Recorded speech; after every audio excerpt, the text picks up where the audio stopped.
All right, this is chapter 9. This is over language. So the learning goals for this chapter are define language and describe its rule systems, describe how language develops, discuss the biological and environmental contributions to language development, and evaluate how language and cognition are linked. The book starts off with a couple stories. The wild boy in France, Jeannie, you may have heard of her. And so these were kids that were found. The wild boy in France, he was just found in the forest. Jeannie was found up, if I remember correctly, like chained up in her father's basement. And so they were kids. When they were found, they were in middle childhood, and they did not have any language capabilities. They were not speaking. And so the idea was, okay, well, we've got these kids now, we'll put them in a home, we'll get them speaking and all that, but they never did really learn how to speak well. And so the idea there is that we talked a little bit about critical periods. There may actually be a critical period for learning language. And if you don't learn it by the middle childhood, if you don't learn it before then, you might not actually have the capabilities for language. So it's pretty interesting stories. That being said, it's a sample size of 2. So and it's not like a highly controlled experiment, but, it is definitely points to some interesting possibilities about the idea of critical periods with language. What is language? Language is a form of communication. It can be spoken. It can be written. It can even be sign-based using a symbol of systems. It consists of words used by the community and the rules for varying and combining those words. All human languages have some common characteristics, and one of these is the infinite generativity. With this, it's the ability to produce an endless number of meaningful sentences using a finite set of words and rules. So it's kind of interesting. We'll talk a little bit more about that in a second. Language also is orderly, and the rules describe the way the language works. And here are some of those rule systems, the 5 rule systems for it. Phonology is the first one. This is the sound system of the language. Sounds that are used and how they can be combined. That's phonology. A phoneme that goes along with this is the basic unit of sound in a language. So ba, that sound, that's a phoneme. That's an example of one. The next rule system is morphology, and this is the units of meaning involved in word formation. The rules of morphology dictate the way that meaningful units, morphemes, can be combined into words. To expand on this, the minimal unit of meaning. It is a word, or it can be a part of a word that cannot be broken down into smaller parts. And so every English word has at least one morpheme. An example, help. It's a one-word morpheme. Another example, helper.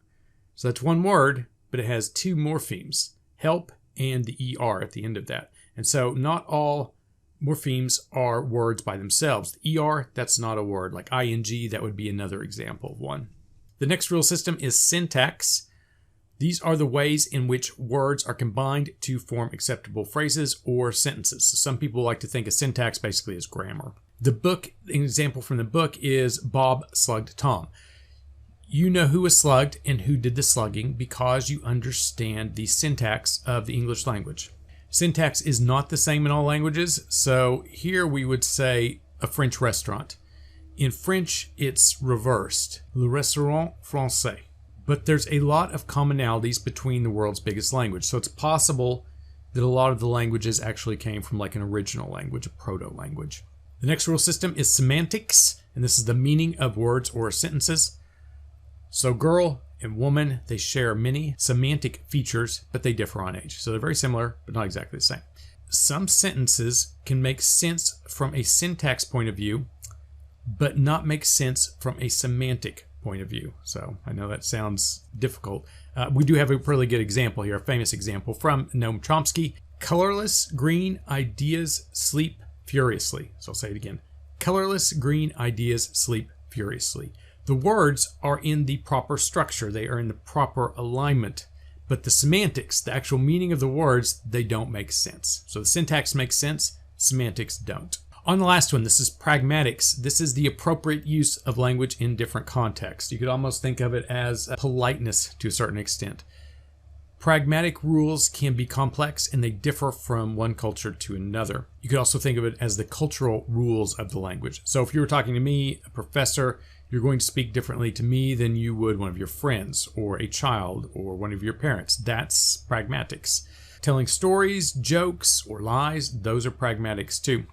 And these are different among cultures. So when I'm in France, I'm sure I commit a lot of faux pas, you could say, so that don't quite go along with their rules of pragmatics over there. As an example, whenever you go into a store, this isn't as mainstream as it used to be, but in the past, when you would go into a store, you go bonjour. You would say that first thing when you walk into the store to the store owner. And if you didn't say that, the store owner considered that like a personal affront, that you were not being respectful of their place. And so if you asked for something later, they were not going to help you. So as soon as you go into the store, bonjour, you would say that. If you didn't, you're considered rude. And that's one of these ideas. It's a rule of the pragmatics. On figure 1, there is a chart here where you can look at these rule systems and get an example. If you'd like to read through those, feel free. So that's the bare bones of the rules of language. The next slides we'll get into how language develops.